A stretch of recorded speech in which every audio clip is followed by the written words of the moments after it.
Good morning, students. As you can see, this lecture is based on object-oriented analysis and design, which we have already started in our live session, this topic. We have covered what is object-oriented analysis and what are the features of object-oriented analysis. Now, in this session today, I'm going to basically talk about object-oriented designing aspects. So let's move on to the topic on object-oriented analysis and design portion. Analysis पूरा हो गया था, advantages and disadvantages, and we have done the three types of modeling: object modeling, dynamic modeling, and function modeling. Today, as a recap session, we are going to just talk about the relationship between the object, dynamic, and function models. As you can see, the object model, the dynamic model, and the function model are complement to each other for a complete object-oriented analysis. Object modeling develops the static structure of the software system. That is, it in terms of objects, thus it shows the doers of the system. Means who are the active entities and who are responsible for the activities being performed in a system, right? Dynamic modeling develops the temporal behavior of the objects in response to external events. That is, it shows event handling. State transition diagram जिसकी हमने बात की थी. Events are handled in dynamic modeling.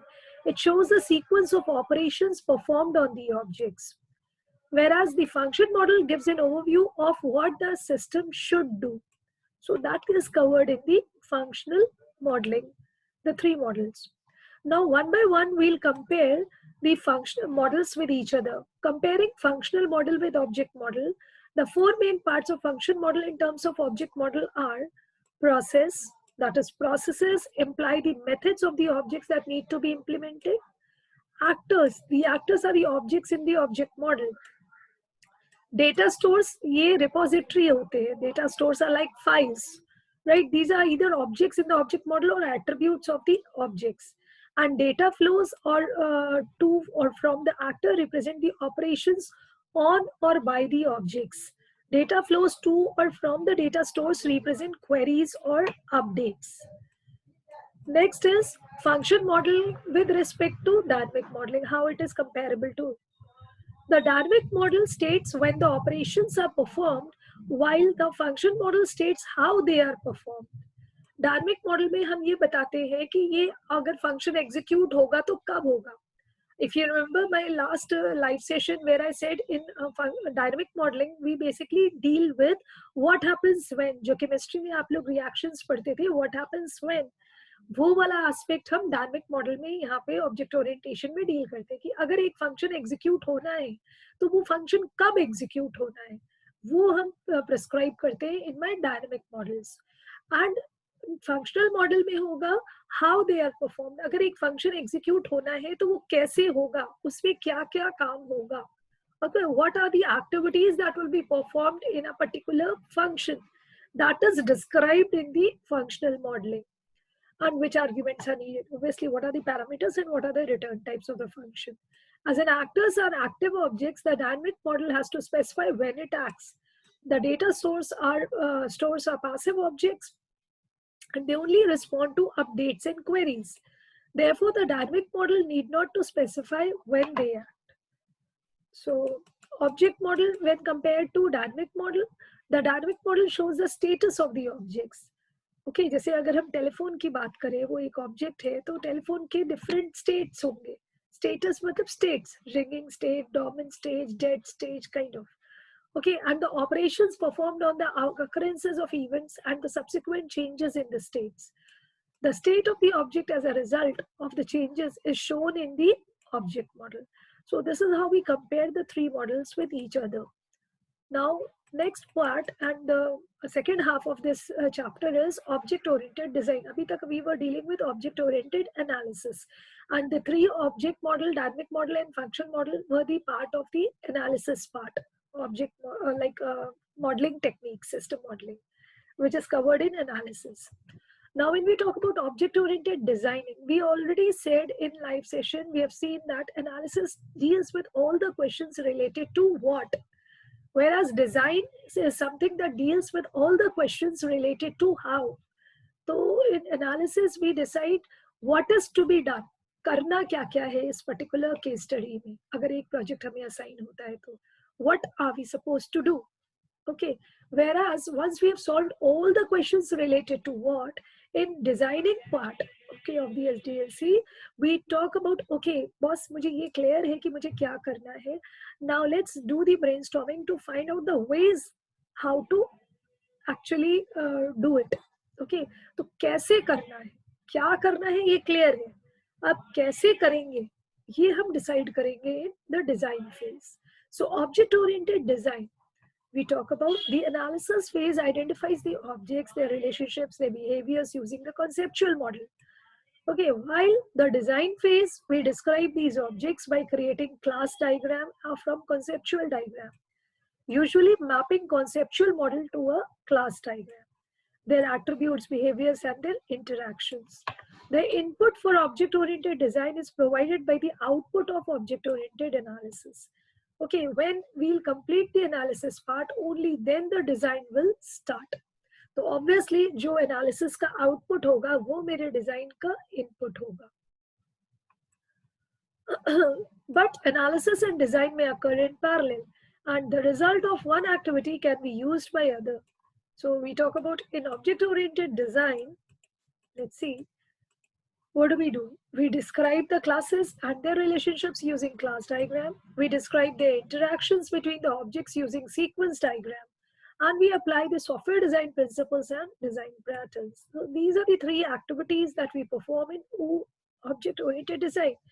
जबकि object oriented analysis की अगर हम बात करें तो उसमें हमने क्या बोला था, the activities performed in object oriented analysis as discussed in my live session. Just a quick recap of it. We said कि we'll be applying the three basic phases object oriented analysis के ये थे. Elicit the requirements, that is enlist the requirements, specify the requirements, and then conceptualize the models, that is develop the models, the three models that we right now talked about. Now, coming back, a class diagram gives a visual representation of the classes you need.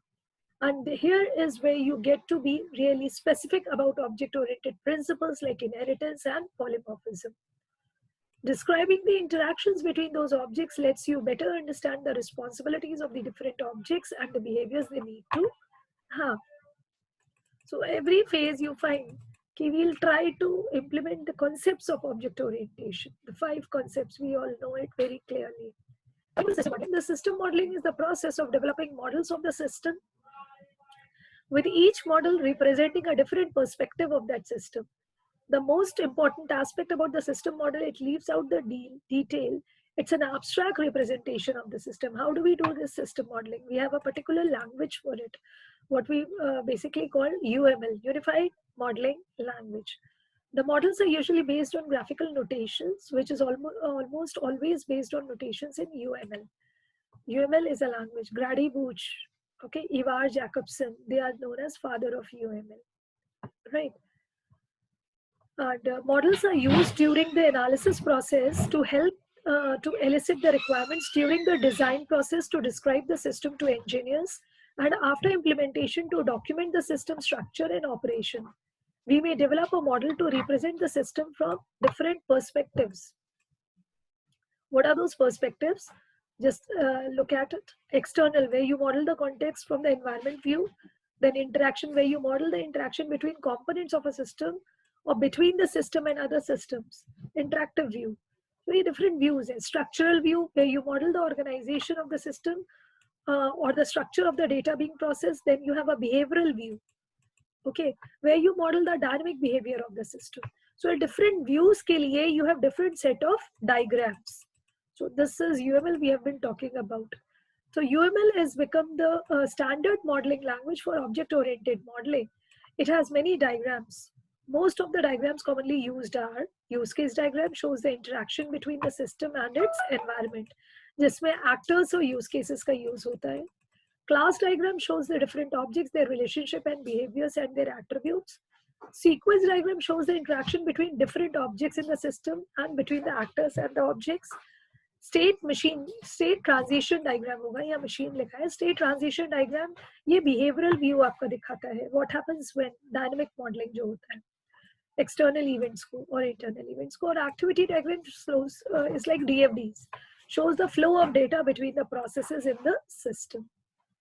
So by this we have completed our chapter on object-oriented analysis and design. This was a prominent topic of Unit 1 of your Java programming syllabus of Lucknow University. So by this, this topic is over. And if possible, I'll try to give you a glimpse of UML, though it is not in your course, but as an external resource, I would like to give it to you sometime. So that's all for today. Thank you.